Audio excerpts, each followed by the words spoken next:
Hi, my name's John. I'm doing a brand equity report on Dime, a clean, simple aesthetic to most, and a deep culture and community for those who know. Dime MTL is a iconic fashion brand in the skateboarding segment, who specialize in clothing and accessories, and was founded in Montreal, Canada. They host the inaugural Dime Glory Challenge, an annual skateboarding event, and have also recently been transcending just the skate culture through collaborations with big and well-known brands such as Vans and Adidas. Montreal Skate Crew released his first video under Dime in 2005. Other key dates: 2011, Vincent Zhang joins as marketing and creative director and solidifies the creative style. 2017, flagship store opening. 2020 is when they did their first major collaboration with New Balance, the shoes. And then 2025, Glory Challenge reaches its 10th year and is co-hosting the event with Vans. The competitive landscape can be split into two main categories: skate culture heavyweights and closest substitution. Supreme and Stussy fall into the heavyweight category as they're the most well-known, have a very high hype and resale culture, and then a lot of physical stores and presence already. And whereas the closest substitution, they're more similar to Dime, and they can be found in the exact same distribution channels, skate stores, local places, and offer a variety of the same products. One of the main differences from Butter and Passport is they actually make skate decks, whereas Dime doesn't. Dime only does clothes. Dime's main logo is the one in the middle, a serif typeface directly influenced by luxury brand Dior, where Dime went with a tongue-in-cheek luxury creative style. Dime also commonly uses the cursive style to the left and a less used Dime logo in a contrast circle and the single capital cursive D taken from the original cursive logo.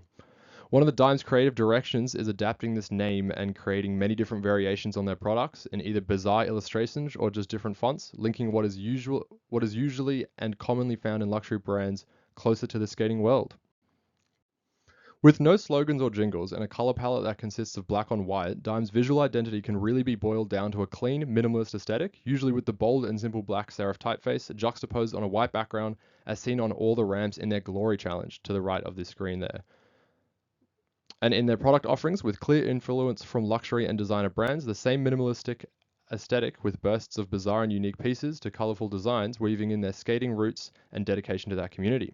Through this juxtaposition, along with its dry and witty humor, Dime creates a very luxury but humble identity with clear intention behind every decision. Through their events, collaborations, and products, they effortlessly weave in skating culture in a down-to-earth, genuine way, which a lot of brands like Supreme lose track of within the skating community when they get a little bit too big.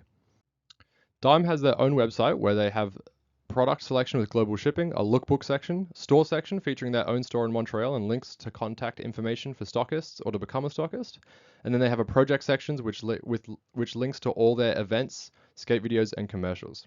It's very visually appealing with two fonts used: Instrument Serif for headings, which you might recognize as my slide headings, and Habitus font for text bodies. Dime's website is well optimized with page-changing animations and a really fluid and fun user experience when scrolling through. I highly recommend taking a look at it. It's a great example of creating a memorable, usable user experience through an online channel that many brands fail to take advantage of.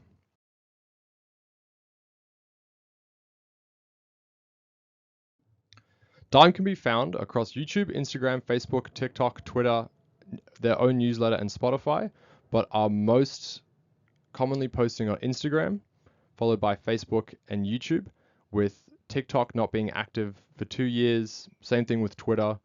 So they've really stick to just Instagram, and it's mainly promotional activity, outfit and product showcases, skate clips, event highlights, and the occasional meme/joke post. Their main clothing and accessories products can be split into 4 different categories: clean basics, cut and sew garments, graphic illustrations, and accessories, and others. And yes, they did make a quilted tissue box cover, and yes, it is also sold out. Clean basics, heavy use of core logos, non-seasonal, doesn't go out of stock, wide range of garments, and cheap to manufacture and distribute. Cut and sew, custom designed garments that prioritize build quality, craftsmanship, and ingenuity. Higher price and exclusivity, more unique offerings of products, seasonal collection based with lower quantities, much more difficult and costly to manufacture. And then graphic illustrations, also seen a lot in Butter and Passport. Large range of products, large amount of colors, broad appeal, large range of sizes, easy to manufacture. Dime also offers quite a diverse range of shoes through collaborations with Adidas, Reebok, Asics, New Balance, Vans, Merrell, DC. They've done quite a lot. Now I want to talk about what sets Dime apart is the Dime Glory Challenge. This event prioritizes fun, creative, and camaraderie. Unlike most competitions, they didn't want judges or scoring criteria, just a bunch of made-up challenges straight up from their imagination. In the most recent 2025 event, the 10th anniversary, Dime partnered with Vans and created the Volcano Challenge, what you see in the middle, Pyramid to the right, and then a Dodgeball, Vandes, and Big Bank Challenge to really elevate the stakes and create an event that every skater dreams of going to, talks about with their mates, and binge watches all the highlights and video edits. Dime's pricing strategy is that of a premium pricing strategy for the skateboard segment. It's $63 for the most affordable garment, so pretty up there. Distribution channel, they've got their two main ones, and then they use selective distribution by only selling to skate stores and local retail shops. Promotional strategy is what was mentioned earlier in social media, and then their existing campaigns are mentioned on the website too. The three secondary brand associations Dime can be found with is City of Montreal, location, where they're founded, where they situate themselves and where their shop is, skateboarding culture as a whole, and then their event hosting and collaborations. Now for the brand exploratory. We've got the key segment survey, research design. We did a short intercept survey at popular skate parks using 5-point Likert scales, open-ended questions, multiple choice. We had 30 different skaters surveyed, and data entries were collected via an online SurveyMonkey link, and then data was exported to Excel for cleanup and analysis. For the CBBE pyramid, the salience, the awareness was quite strong, aided at 80% and unaided at 70%. The performance also above average with 4.6 out of 5 for perceived functionality, 4.2 out of 5 for quality. The feelings were all really nice, authentic, inclusive, friendly, creative, humor-led tone, broad appeal across demographics due to more consistent minimalist product offerings.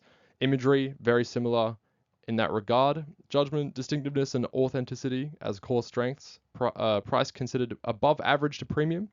And then resonance, repurchase intent, 4.1 out of 5, very high, actually the highest. And then the high positive brand association, 4.6, also at the highest.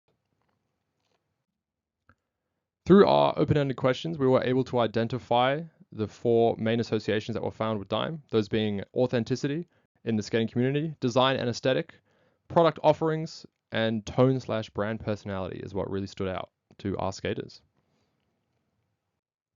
Dime ends up being in a highly competitive position above their substitution competitors Butter and Passport, and closing in on Supreme as one of the market dominators. Points of parities, skate culture, authenticity, skating functionality, graphic design, product offerings, collaborations, that can be seen across all. Points of difference is limited distribution and availability, higher price compared to substitute brands, high perceived quality, more offerings of cut and sew garments, and event hosting and community engagement with better repurchase intent as well. In regards to their social media strategy, Dime should prioritize posting long-form content on their YouTube using their events. They should also reinvigorate their old TikTok page by multi-posting short-form content across Instagram Reels, YouTube Shorts, and TikTok.